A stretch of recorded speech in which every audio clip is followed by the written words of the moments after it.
Buenos días, soy Inma Gracia de la Litera Información.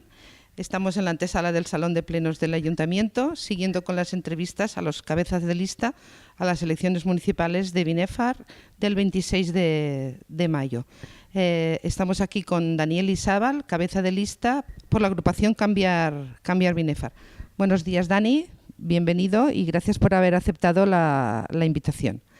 Vamos a empezar esta entrevista y la pregunta más difícil que te voy a hacer y más complicada es esta. ¿Quién es Dani Izábal?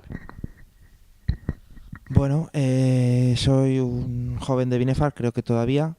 Llevo 4 años siendo el teniente alcalde del Ayuntamiento de Binefar y concejal de Urbanismo, Servicios y Participación y Transparencia. He dedicado media jornada de mi vida estos 4 años a intentar mejorar en las áreas que llevaba y también aportar en lo que he podido en el área de medio ambiente. Creo que he sido bastante honesto siempre. Quizás se me criticó bastante cuando decidimos entre todos ponernos un sueldo para liberarme media jornada y poder así desarrollar más políticas. Creo que fue un poco injusto porque ha habido otros concejales que han cobrado más teniendo menos dedicación que yo en este ayuntamiento, que me he dedicado unas 4 o 5 horas cada día. Muy bien, Dani, pues después de esta definición vamos a lo que es el meollo de la cuestión. Como concejal del Ayuntamiento de Binefar, has vivido de primera mano lo que ha sido la legislatura durante estos últimos 4 años y me gustaría que hicieras un balance de la misma. Bueno, creo que hemos desarrollado parte de las propuestas que queríamos desarrollar en un principio con los 125 puntos que llevamos en el anterior programa. Creo que los 3 concejales que hemos estado aquí hemos cumplido honestamente con el objetivo ese, ¿no? Con el de desarrollar políticas que sean más responsables ambientalmente, que sean más justas a nivel social y que a nivel económico pues se sustenten y aprovechen todos los recursos del ayuntamiento. Creo que hemos desarrollado los 3 concejales que hemos estado con honestidad los puntos que hemos podido desarrollar dentro de lo que nos permitía un cogobierno con el PSOE. Evidentemente no ha sido todo camino de rosas, hemos tenido mucha crítica al principio. Recuerdo, ¿no?, que junto con otros ayuntamientos del cambio como Madrid, Barcelona o Zaragoza, Binefar, cuando entramos nosotros al ayuntamiento, cuando Cambiar Binefar entró al ayuntamiento, estaba todo más sucio, ¿no?, cuando realmente había el mismo número de personas trabajando. Lo que sí es verdad que nosotros ante eso aumentamos el servicio de limpieza, por ejemplo. También nos hemos convertido a nivel de participación y a nivel de sostenibilidad en un referente aragonés en cuanto a participación con la tercera edición de los presupuestos participativos. Suponen un desarrollo, una innovación a la que no estamos acostumbrados, pero que ha servido para democratizar la democracia de Binefar, ¿no? Y en cuanto a sostenibilidad, pues la adjudicación de una 1/4 parte de todo lo que destina el Estado a la construcción de plantas de compostaje, pues entendemos que es un premio a la constancia, ¿no?, y al trabajo que hemos desarrollado también en temas de sostenibilidad, que también se han conseguido, por ejemplo, con la implantación con las placas solares que hemos instalado en la azotea del ayuntamiento. En cuanto a feminismo, por ejemplo, también creo que Cambiar Binefar ha supuesto un avance en materia de igualdad.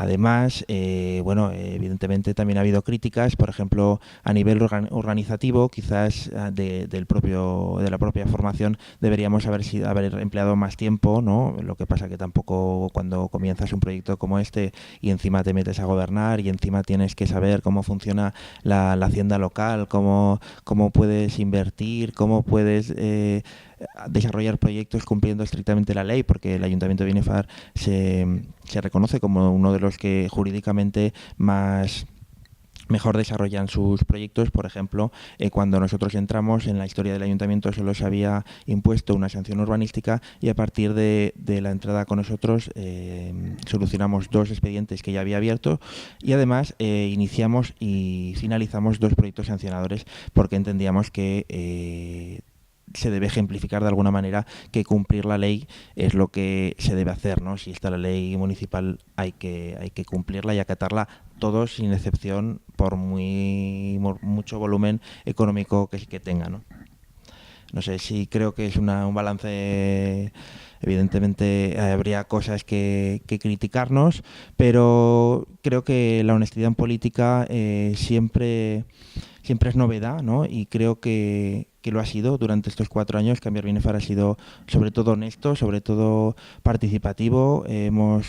Creo que hemos colaborado mucho, muy de cerca con los técnicos del ayuntamiento, que es una forma también de darle solidez al desarrollo de estos proyectos, y hemos tenido quizá una oposición que quizá nos castigara demasiado al principio, ¿no? Por un recelo de no entrar el gobierno, siendo que habían conseguido más votos que el Partido Socialista y que nosotros, pero que poco a poco el tiempo nos ha dado la razón, y veremos estas próximas elecciones, pero creo que la honestidad ha sido lo que ha prevalecido sobre todas las políticas, y creo que con honestidad se puede llegar lejos.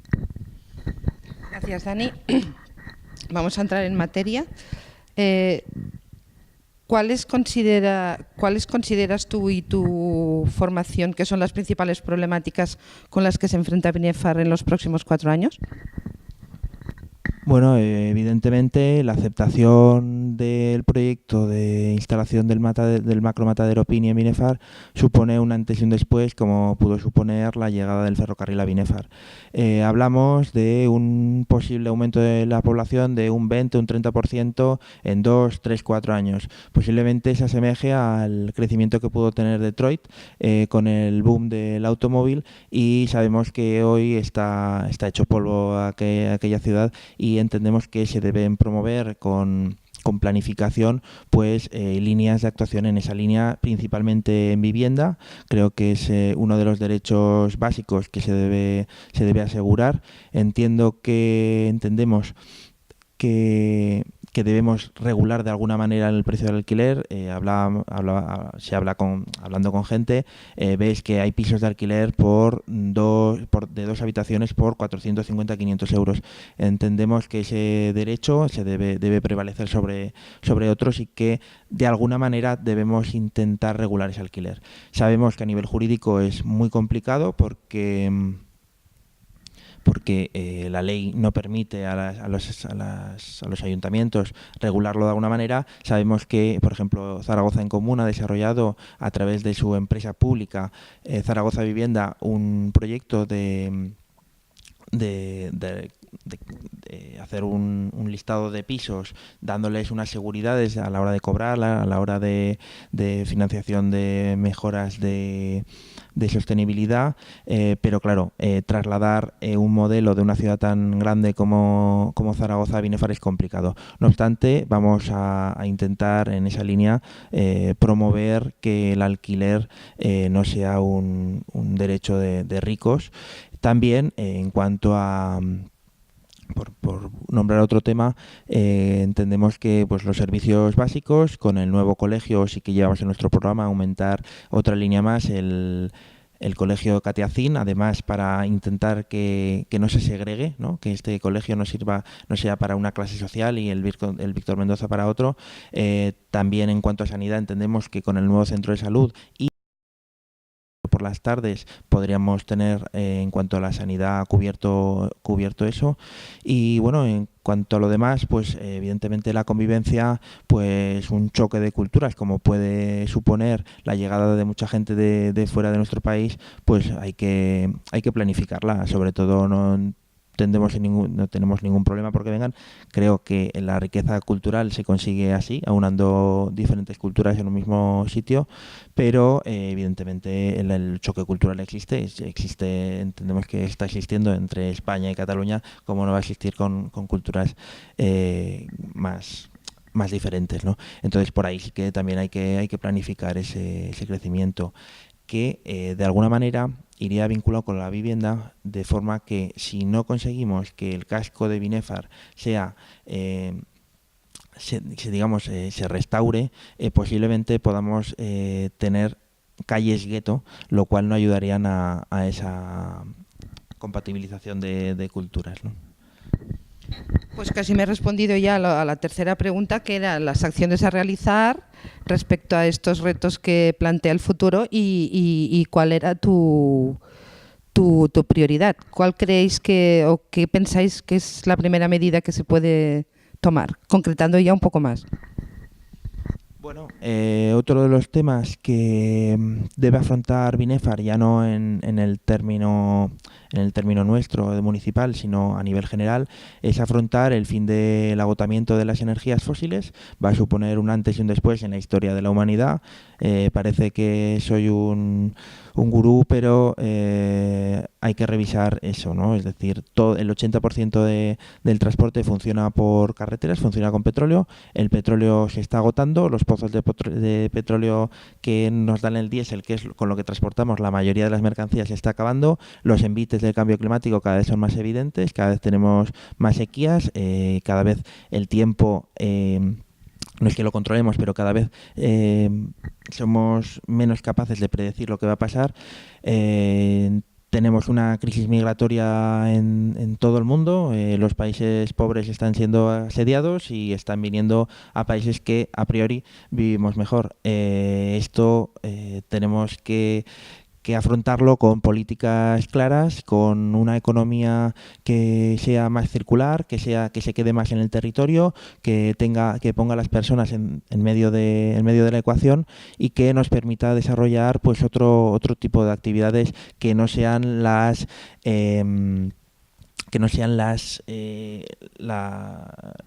macromataderos que tenemos ahora dos y que de alguna manera dinamizan la economía y debemos buscar otros proyectos. Llevamos, por ejemplo, en nuestro programa la creación de un coworking. Entendemos que en Binefar hay mucha capacidad muchas personas formadas que pueden desarrollar otro tipo de economía. Entendemos que apoyar a ese tipo de personas pues puede favorecer otro modelo de Binefar, ¿no? Otra economía es posible. Entendemos que una economía alternativa que eso, ¿no? Sobre todo que ponga a las personas en medio y que tenga la perspectiva del fin del agotamiento de los recursos energéticos fósiles como ya no como un futuro, sino como un presente, y debemos afrontarlo. Muy bien, muchas gracias. Terminamos este bloque y empezamos el de las preguntas rápidas sobre Binefar. Y la primera pregunta es, si no se me caen los papeles, ¿conoces el presupuesto de gastos para el 2019? El presupuesto de gastos está alrededor de 9.200.000, creo recordar. Ahora con las elecciones la verdad es que me baila hasta el presupuesto. Creo recordar que es 9.200.000, pero ahora mismo no me pillas. ¿Y sabes cuántos funcionarios hay en el ayuntamiento? Creo que ahora existen 89 más 3 puestos de brigada que hemos añadido. Estaríamos en torno a los 92, 95 personas. Y hemos hablado del aumento poblacional y de lo que va a suponer no solamente para Binefar, sino también para la comarca. ¿Conoces las cifras de población inmigrante que hay en Binefar y cuál es el principal lugar de procedencia? Pues los principales países de referencia, uno es Rumanía y el otro es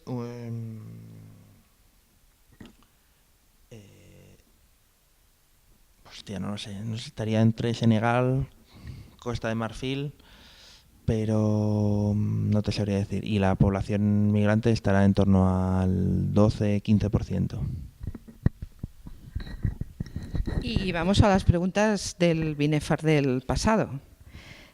Tú eres de Binefar de toda la vida. ¿Y quién era Ángel Ruata?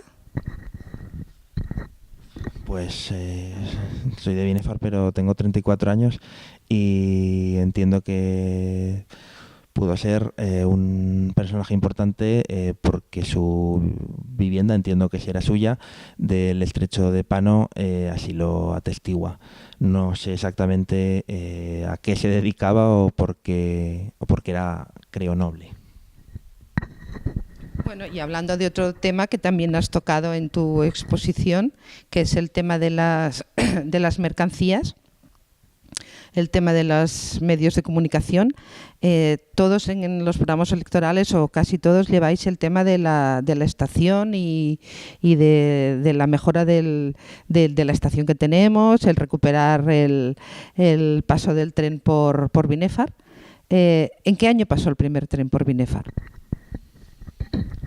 Son preguntas que está bien haber visto Wikipedia antes. En 1900 teníamos una población aproximada de 1500 y es a partir de principios de siglo cuando supone un aumento de población. Entonces, por mojarme, pondría un 1910.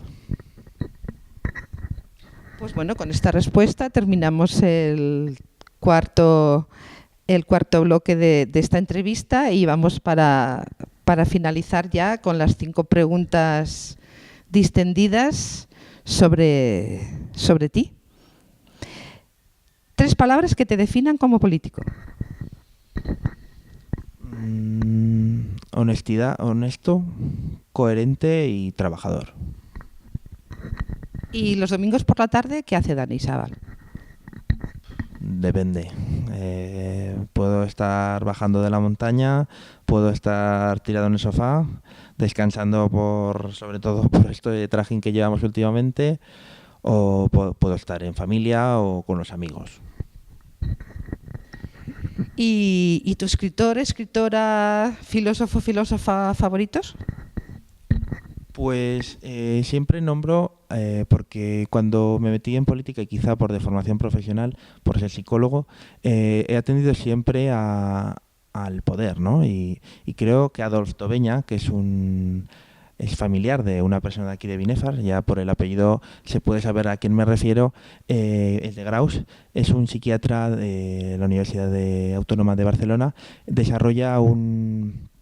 tiene un libro, Cerebro y Poder, que recomiendo a todos los que se dediquen a la política leerlo, porque hace una revisión de qué es lo que produce el poder, de cómo nos desarregla como personas, cómo nos influye. Podría ser ese. El escritor, creo que, sobre todo a nivel político, es el que más me ha influido, porque cuando entras aquí, tu percepción de las cosas cambia, y quizá con este libro me ayudaba a mantener una perspectiva de la necesidad de desarrollar en la política la inteligencia colectiva y siempre atender a ella para resolver los problemas. Pues vale, de grandes pensadores a un personaje de cómic.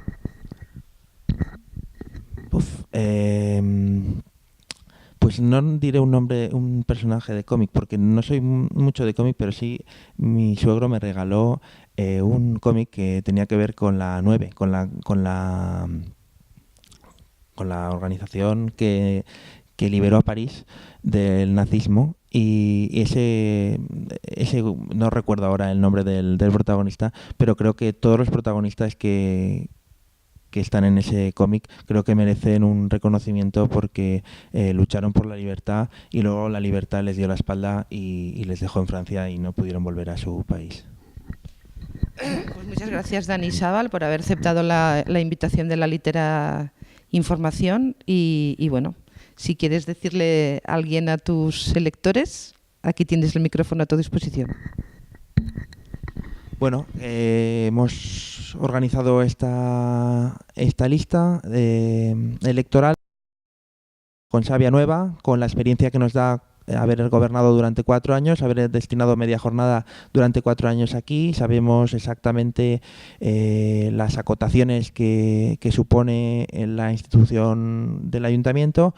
Hay sobre todo nos movemos con la certeza de que otorga la inteligencia colectiva. Repito ese concepto porque creo que es importante de cara a afrontar los retos del futuro, los retos que debemos afrontar por el cambio climático y por el fin del agotamiento de las energías fósiles. Seguiremos desarrollando políticas participativas porque entendemos que si todos los programas electorales están recogiendo asuntos que salían de los presupuestos participativos, quiere decir que los presupuestos participativos funcionan y que todo el mundo los aprueba de alguna manera. Muchas gracias, Dani.